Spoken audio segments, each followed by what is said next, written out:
오늘은 좋은 신앙과 탁월한 신앙은 종이 한 장 차이다 라는 제목으로 말씀 전하겠습니다. 오늘 성경 본문에 보면 하나님은 어린 사무엘을 통해서 엘리 가문을 심판하시겠다고 선포하고 있습니다. 내용들을 보면 엘리 아들들의 죄악이 너무 심각해서 이제 엘리 가문을 영원히 심판하고 그에게 주었던, 그 가문에게 주었던 제사장권을 몰수하시겠다, 그런 심판을 하고 있습니다. 14절 말씀 우리 같이 한번 읽겠습니다. 그러므로 내가 엘리의 집에 대하여 맹세하기를 엘리 집의 죄악은 제물로나 예물로나 영원히 속죄함을 받지 못하리라 하였노라 하셨더라. 아멘. 제가 이 말씀을 보면서 굉장히 충격적인 선포다라는 생각이 들었습니다. 왜냐하면 하나님께서 심판을 하시는데 맹세까지 하시는 거예요. 내가 반드시 이루겠다. 엘리 집의 죄악은 제물이나 예물로 속함을 받지 못할 것이다. 언제까지? 영원히 속죄함을 받지 못할 것이다. 하나님은 이 심판을 선포하시면서 맹세까지 하고요, 맹세를 통해서 또 영원히 이것이 변개할 수 없다고 이제 확정적인 심판을 이야기를 합니다. 이렇게 성경에서 하나님께서 심판을 이야기하시면서 맹세까지 하고 영원토록 그렇게 하시겠다, 이렇게까지 하는 것은 굉장히 보기가 드문 케이스입니다. 그리고 5장에 보면요, 이 심판은 그대로 성취가 됩니다. 이스라엘 백성들이 이제 블레셋과 전쟁이 벌어지고요, 그 와중에 법궤를 빼앗기게 됩니다. 그리고 그 법궤를 함께 데리고 갔던 엘리의 두 아들 홈니와 비느하스가 그 전쟁에서 죽게 돼요. 그리고 이 전쟁에서의 패배와 또 법궤를 빼앗겼고 두 아들도 죽었다는 소식을 엘리 제사장이 듣게 됩니다. 충격을 받죠. 너무나 놀라운 상황에서 넘어지게 되고 넘어지는 과정에서 목이 부러져서 엘리도 죽게 됩니다. 심판은 굉장히 즉각적이었고 아주 확고했습니다. 근데 제가 이 말씀을 대할 때마다 사실 한 가지 느끼는 부분이 있습니다. 엘리가 과연 그렇게까지 죽을 죄인이었나? 완전히 이제 그 가문이 완전히 멸족을 하게 됩니다. 속된 말로 이렇게까지 속된 말을 못하겠습니다. 나쁜 사람이었나? 엘리가 정말 그렇게까지 나쁜 사람이었나? 만약에 엘리가 이 정도를 당할 것 같으면 나도 사실은 장담할 수 없겠다, 그런 생각을 하는 거예요. 왜냐하면요, 엘리 제사장은요, 사실은 그 직분 자체는 무리 없이 감당을 했습니다. 후계자로 사무엘을 삼아서 잘 교육시키는 중이었고, 또 사무엘상 1장을 보면은 한나가 성전에 와서 울면서 기도할 때 그 기도를 듣고 축복 기도를 해준 사람이 바로 엘리 제사장입니다. 그리고 엘리 제사장의 축복 기도를 받고 한나가 아멘으로 화답하고 집으로 가서 그 기도가 응답을 받았죠. 굉장히 실력 있는 제사장이다, 세간에서는 그렇게 평가할 수 있는 거예요. 적어도 기능적인 측면에서는 엘리는요, 제사장으로서 이렇게까지 심판을 받아야 될 이유는 없습니다. 주위 사람들이 이 심판의 소식을 들었다면 깜짝 놀랐을 거예요. 아니, 엘리가 그렇게까지 하나님 앞에 철저하게 하나님이 맹세를 하시면서까지 그 집안이 심판받아야 되는가? 아마 사람들이 다 동의를 하지는 못했을 겁니다. 성경에 보면 사울왕과 다윗왕도 비슷한 케이스입니다. 둘 다 하나님께 기름 부음을 받았죠. 그리고 전쟁에서도 승리했습니다. 또 왕으로서 백성들을 다스렸습니다. 물론 편차가 있죠. 하지만 인생의 결과는 무척 달랐습니다. 물론 그 가운데 사울왕이 순종하지 않은 부분이 있긴 해요. 하지만 일국의 왕이 선지자한테 조금 순종 안 했다 손 치더라도 그것 때문에 왕자에서 쫓겨나고 이렇게까지 이 심판을 받아야 되느냐? 우리가 지금 성경이 이미 기록된 시대를 사니까 신학적인 맥락을 가지고 이 하나님 앞에 순종하는 것이 이스라엘의 왕이 되는 데는 굉장히 중요한 조건이다. 우리가 지금은 이제 후대에서 그 모든 기록들을 보고 신학적인 도움을 입어서 그렇게 평가를 내리지만 그 당대 사람들의 입장에서 보면 아니 사울 왕이 뭐가 그렇게까지 잘못을 했는가 그런 생각을 할 수도 있습니다. 사람 눈에 보이지는 않지만 그러나 하나님 눈에 보이는 어떤 중요한 기준이 있는 것 같아요. 작년 연말쯤에 신문 기사를 봤는데요, 전투기가 추락했다는 소식을 보았습니다. 근데 추락 이유가 굉장히 놀라웠습니다. 뭐냐 하면은 예전에 비행기를 정비를 하는데 아마 10몇 년 전이었다고 해요. 정비사가 볼트 하나를 잘못 끼웠대요.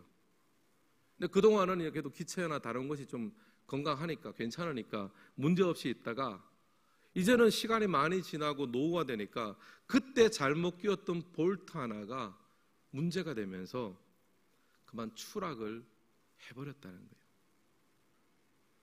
사람들이 겉으로 보기에는 멀쩡한 비행기입니다. 볼트 하나가 잘못 끼워졌는지 또 10몇 년 전에 끼워졌는데 이때까지 문제없이 타고 왔잖아요. 겉으로 보기에는 멀쩡하지만 잘 돌아가지만 그렇다고 다 정상적인 것은 아니다 하는 말씀입니다. 저는 우리의 신앙생활도 마찬가지로 생각합니다. 우리의 신앙생활을 하면서 정상적으로 예배드리고 헌금도 하고 봉사도 하지만 보여지는 모습이 다 똑같지만 그러나 우리 눈에 보이지 않는 작은 볼트 하나, 어쩌면 우리의 기준이 아니라 하나님이 보시기에는 굉장히 큰 기준에서 우리가 어긋나고 있을 수도 있는 거예요. 지난주일 오후 설교 때 김성원 목사님이 목사로서 이제 한 살이 되었다라는 고백을 했습니다. 작년에 이제 목사 안수를 받았으니까 이제 한 살인 셈이죠. 그만큼 초심을 가지고 열심히 배우겠다라는 고백으로 저는 들었습니다. 근데 여러분, 시간이 지나면요, 초심이라는 것은 식게 돼 있는 거예요. 초심이라는 것은 흘러가는 강물과 같습니다. 초심을 내가 잘 부여잡고 내가 가만히 있으면, 나는 그 자리에 가만히 있었는데 시간 몇 년 지나고 나면 멀리 또 내려가 버린 것이 바로 초심이에요. 나는 변하지 않은 것 같아도, 나는 그 자리에 있는 것 같아도 이미 우리는 또 내려가 버린 상황입니다. 직분도 마찬가지죠. 시간이 지나면 모든 것이 익숙해집니다. 저도 목사라는 직분도 그렇다고 생각합니다. 제가 2002년인가 3년가에 목사 안수를 받았는데요, 벌써 이제 한 20년 조금 넘었잖아요. 한 20년을 하다 보니까 설교도 이제 뭐 어떻게 또 하게 되고, 또 성도님들 가정에 신방하는 것도 또 어떻게 할 수도 있습니다. 그리고 교회가 영화부부터 뭐 장년부 이러기까지 어떻게 돌아가는지 다 알죠. 그리고 여러 교회를 겪어왔기 때문에 굉장히 많은 케이스들을 알기 때문에 이런 문제가 있으면 이런 문제다 하는 것이 자동적으로 느껴집니다. 그런데 이만하면 됐다 싶을 때, 그때 가만히 있으면은 그때부터 또 떠내려가는 거예요. 초심을 잃어버리고 떠내려가는 것은요, 자기는 모릅니다. 나는 여전히 똑같고, 나는 여전히 열심히 하고 있고, 나는 여전히 동일한 마음을 가지고 있다. 아닙니다. 초심에 대한 판단은 다른 사람이 해주는 거예요. 자기는 자기를 알 수가 없습니다. 우리 장로님들, 권사님들, 집사님들 마찬가지입니다. 자기가 변하고 초심을 잃어버렸다는 것 스스로 판단할 수 없습니다. 다른 사람한테 한번 물어보세요. 집사님, 권사님, 장로님, 제가 혹시 초심을 잃어버렸습니까? 한번 물어보십시오. 또 끝나고 바로 묻지는 마시고요. 며칠 지나고 물어보세요. 물어보면 고양이 목에 방울 달기가 무서워서 그렇지 할 말 아마 많이 있을 거예요. 결국에는 진짜 중요한 것은 뭐냐 하면은 목사가 되는 것이 아니라 목사다워지는 것이 중요하고, 장로가 되는 것이 중요한 것이 아니라 장로다워지는 것이 중요합니다. 엘리 제사장을 보십시오. 그는 여전히 제사장입니다. 여전히 후계자를 교육하고 여전히 한나를 만나서 상담하고 기도해 줍니다. 그리고 엘리의 기도를 통해서 한나는 응답까지 받았습니다. 부족함이 없는 제사장이지만 하나님 보시기에는 굉장히 중요한 나사 하나가 빠져버린 거예요. 그래서 하나님은 심판을 통해서 더 이상 아니다, 그의 시대는 끝이 났다라고 심판하고 평가하고 계십니다. 사랑하는 성도 여러분, 우리가 이 밤에 어떤 것에 마음을 쏟아야 되겠습니까? 그래도 우리 수요일 저녁에 나올 정도면은 그래도 하나님 앞에 나름 열심히 살려고 애를 쓰시고 기도하고 싶어서 나오신 분들입니다. 저는 그런 소중한 마음으로 나오신 여러분들 진심으로 축복하고 싶습니다. 그리고 그게 더불어서 정말 하나님 앞에서 사람 보기의 기준뿐 아니라 하나님 보시기의 기준에서도 온전하게 세워주시기를 주님의 이름으로 축원합니다. 엘리 제사장도 좋은 사람이었습니다. 좋은 제사장이었고 좋은 아버지였고 좋은 이웃이었습니다. 그러나 하나님의 평가는 달랐단 말이죠. 도대체 무엇이 문제였을까요? 오늘 그 내용들을 함께 살펴보기로 원합니다. 우리 13절 말씀 같이 한번 읽겠습니다. 시작. 내가 그의 집을 영원토록 심판하겠다고 그에게 말한 것은 그가 아는 죄악 때문이니 이는 그가 자기의 아들들을 자청하되 금하지 아니하였음이니라. 아멘. 여기 보면 하나님께서 엘리의 집안을 심판하는 이유를 이야기하십니다. 그가 아는 죄악 때문이다. 엘리도 안다는 거예요. 그게 뭔지를. 뭐냐면은 자기 아들들이 저주를 자청하였으되 엘리가 금하지 아니했다. 조금 설명이 필요하죠. 엘리에게는 두 아들이 있었습니다. 홈니와 비누아스가 있었는데 아버지 엘리를 따라서 이 제사장 직분은 세습되는 것입니다. 하나님이 주신 직무는 각 지파 각 가문을 따라서 고유적으로 세습이 되고 대대손손 잘 감당하라 그런 명령을 주셨습니다. 근데 문제가 뭐냐 하면 홈니와 비누아스가 자질이 떨어진다는 거예요. 아버지는 굉장히 거룩하고 경건하고 그래도 나름대로 정말 평균 이상의 제사장의 역할을 감당을 하고 있는데 두 자녀는 달랐습니다. 사무엘상 초반부를 보면요, 제물에 한 분을 손을 대고 또 심지어 회막에 수종드는 여인과 동침까지 했습니다. 거의 신성모독에 가까운 안 믿는 사람하고 방불하는 그런 행동을 했습니다. 그런데 겉으로는 제사장이 그야말로 하나님의 저주를 자청하는 거죠. 하나님의 성전이 아니라 다른 데서 하면 그래도 좀 그냥 그 사람의 개인의 문제라고 하지만 하나님의 성전에서 그리고 제사장의 신분으로서 이런 신성모독에 가까운 것을 행동하니까 하나님 보시기에는 죽으려고 환장을 했구나, 저주를 자청했다 평가를 내리시는 거예요. 그런데 사실은 엘리의 아들들이 이렇게 막 나가는 것에 대해서 엘리가 물론 부모로서 교육적인 책임감은 가질 수 있지만 사실 자녀의 문제는 또 자녀의 신앙이니까 그건 어쩔 수 없었습니다. 그러나 하나님이 지적하시는 부분은 그러나 금하지 아니하였습니다. 이 부분은 엘리의 책임이라는 거예요. 아버지로서 그 부분을 따끔하게 혼내서 절대로 그렇게 하지 말라라고, 이것도 금지지만 사실 그렇게 한다고 들을 사람이겠습니까? 그렇게 해서 들을 사람에서 벌써 그렇게 됐죠. 근데 만약에 그 말을 듣지 않는다면 엘리 대제사장이니까요, 대제사장으로서 아들의 제사장 직분을 박탈시켜야죠. 그래, 네가 네 마음대로 사는 것은 내가 이해한다. 그러나 제사장으로서의 직무는 감당할 수 없다. 제사장직을 박탈시켜서 쫓아내버려야 되는데 그 성전에서 어쩌면 하나님이 그거를 바라셨어요. 아들의 신앙까지 어떻게 다 하겠습니까? 그러나 그 신성모독적인 행동을 계속 제사장의 신분을 하고 있다면 아버지이지만 동시에 대제사장으로서 너는 내 사랑하는 아들이지만 제사장으로서는 있을 수 없는 일이다 하면서 박탈해가지고 쫓아버렸어야 되는데 하나님이 그것을 원하셨는데 엘리는 거기까지를 못한 거예요. 얘야 그러면 안 된다, 하지 마라, 여기서 멈춘 거예요. 사실 비슷한 경고, 비슷한 심판을 예전에 한번 하셨던 적이 있습니다.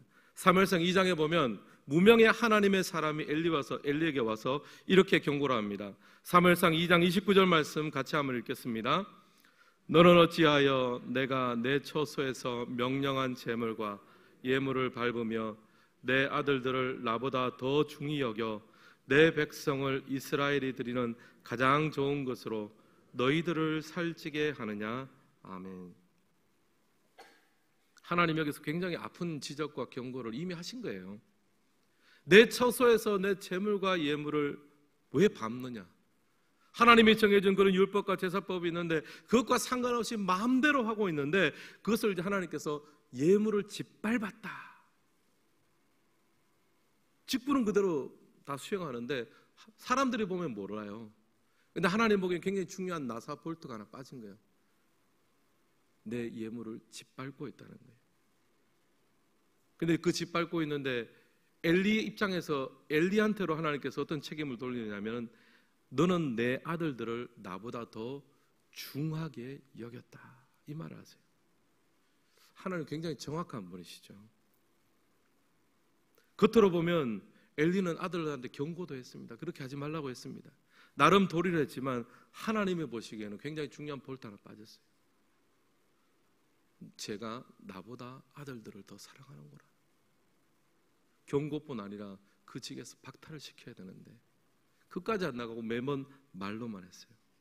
여러분, 이것이 바로 엘리가 평범한 제사장, 사실은 평범한 제사장은요 시간이 지나면 뒤떨어질 수밖에 없습니다. 흘러갈 수밖에 없는 그런 평범한 제사장에서 탁월한 제사장으로 나아가지 못했던 것입니다. 엘리에게 있어서 그 종이 한 장 차이가 뭐냐 하면은 하나님보다 아들들을 더 사랑한 것이에요. 여러분, 아들을 사랑하지 말라는 것이 아닙니다. 아들을 중요하게 여기지 말라는 것이 아닙니다. 아들보다 하나님을 더 사랑해야 되는데 하나님보다 아들들을 더 중히 여기니까 하나님의 권위와 질서 아래 그 자녀들이 들어가 있어야 결국에는 그 자녀들한테 그것이 축복인데 그 하나님의 권위와 축복이 아버지로부터 그것이 흘러나가지는 못하니까 결국에는 이런 불상사가 생기는 거죠. 엘리 제사장에게 있어서 그 종이 한 장 나름대로는 평범하게 했죠. 뭐 이 정도면 내가 최선을 다하지 않았는가, 내가 그렇게 부족함은 없다라고 생각할 수 있었지만 돌아놓고 보니까 완전히 떠내려가서 후퇴하고 평범한 제사장에서 더 나은 탁월한 제사로 갖지 못한 그 차이는 하나님보다 사랑한 아들들.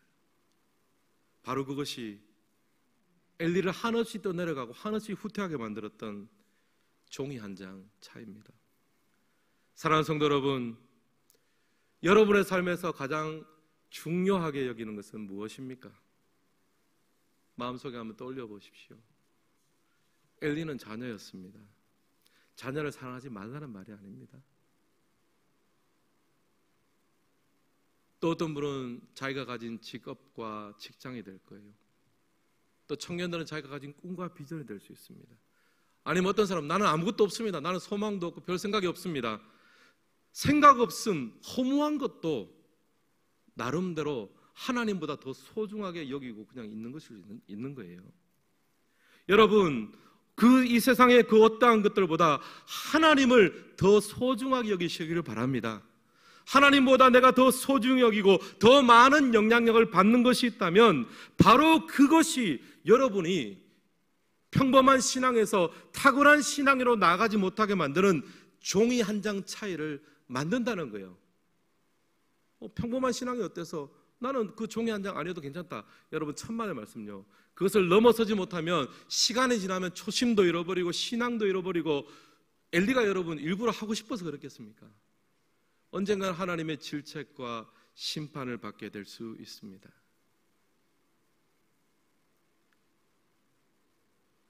평범한 신앙에서 탁월한 신앙으로 만드는 그 종이 한 장 차이, 여러분, 바로 그것을 오늘 이 밤 우리가 발견하고 또 제거하고 하나님 앞에 나아가기를 간절히 소망합니다. 어제 우리 부목사님들과 함께 설교 워크숍을 가졌습니다. 모처럼 시간을 내서 우리 3명의 전임 부목사님들과 함께 설교 워크숍을 했는데, 설교문을 어떻게 작성하는지, 또 한 대지 안에서 설교를 어떻게 좀 잘 조직화하는지 그런 얘기를 했습니다. 성경을 어떻게 넣고 예화는 어떻게 구성하고 이제 그런 설교 작성과 구성에 대한 이야기들을 하루 종일 이제 워크숍을 했습니다. 왜냐하면 제가 이 목회를 해보니까 제 경험상 신학교를 졸업하고 나서 설교에 대해서 뭔가 체계적으로 배울 수 있는 그런 기회가 없습니다. 학교에서는 이 설교를 학문적으로 배웁니다. 설교학을 배우는 거고요. 그래서 이제 목회 현장에 나와서는 뭐 이런저런 책도 보고 세미나를 다니기도 하고 나름대로 이제 그래도 하나님 말씀을 잘 전해야 되니까 애를 썼습니다. 제가 가지고 있는 설교학 책만 해도 한 30권이 넘을 거예요. 일단 뭐라도 잘해보고 싶으니까 그렇게 했습니다. 그렇게 노력하면서 정리한 내용이 있는데 책도 그 30몇 권 중에서 엄선을 해가지고 핵심적인 책, 심플하면서도 굉장히 핵심적인 책 3권을 제가 선정을 했습니다. 그 책 3권을 우리 부목사님들과 함께 같이 읽고 발제도 하고 제가 강의도 하고 질의응답도 했어요. 저는 진심으로 바랍니다. 우리 교회 부목사님들이 저보다는 설교를 잘하는 사람이 됐으면 좋겠어요. 여러분 고개를 좀 끄덕이시면서 아멘을 해주십시오. 뭐 저도 잘하는 건 아니지만 적어도 저보다는 훨씬 잘했으면 좋겠어요. 왜냐하면은 저 목사님들이 앞으로 담임 목사가 돼서 섬겨야 될 그 시대는요 더 탁월해야 되거든요. 평범해서는 안 됩니다. 요즘 시대는 평범해도 좀 어느 정도 괜찮아요. 하지만 더 미래의 시대는 평범함으로서는 이 세상의 그 강팍함과 그 부분들을 뚫어낼 수가 없습니다.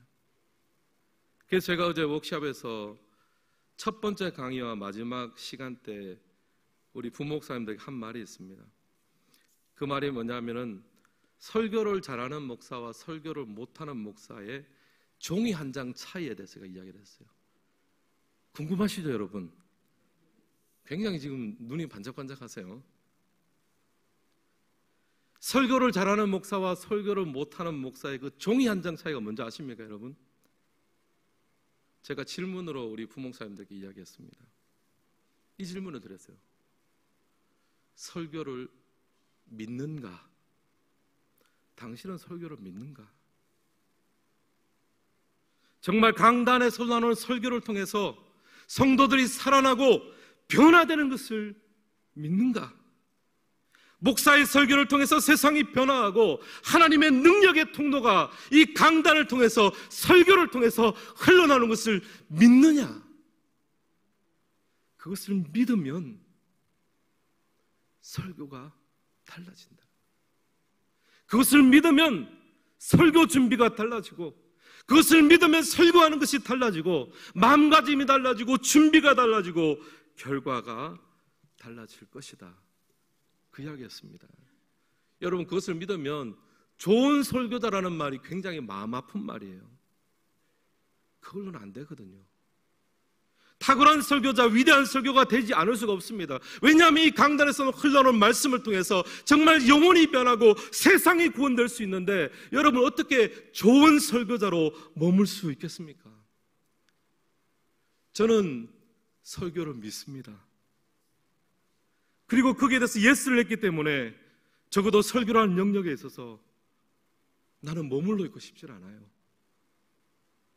누가 목사님 오늘 은혜 받았습니다 그러면은 한편으로는 좋지만 한편으로는 마음속으로 정말 저것이 저렇게 말씀하신 것이 격려일까 아니면 진짜 은혜 받았던 말일까? 은혜 받은 줄로 믿습니다. 저 설교자에게 있어서 그 종의 한 장은요, 설교를 믿느냐는 거예요. 진짜 하나님이 여기서 역사하시면 믿느냐는 거예요. 그것을 믿으면 준비와 실행과 모든 것이 달라질 수밖에 없는 거예요. 사랑하는 성도 여러분, 그러면 여러분에게 묻겠습니다. 여러분의 신앙생활에 있어서 이 종의 한 장 뭐예요? 엘리 제사장에서 종의 한 장은 하나님보다 아들들을 더 사랑하는 것이었습니다.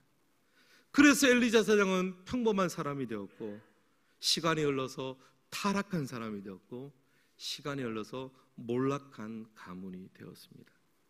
여러분 안에 하나님보다 더 소중히 여기는 것들이 있다면 오늘 이 밤 그것을 다 제거하며 하나님 앞에 온전히 나아가시기를 주님의 이름으로 축복합니다. 그리고 하나님 앞에 한번 오늘 밤 기도했으면 좋겠습니다. 하나님, 이 밤 제가 하나님보다 더 중히 여기 있는 것들이 있다면 하나님, 이 밤에 다 제거하기를 원합니다. 제 우선순위를 버리기를 소망합니다. 시간에 역사하여 주시옵소서.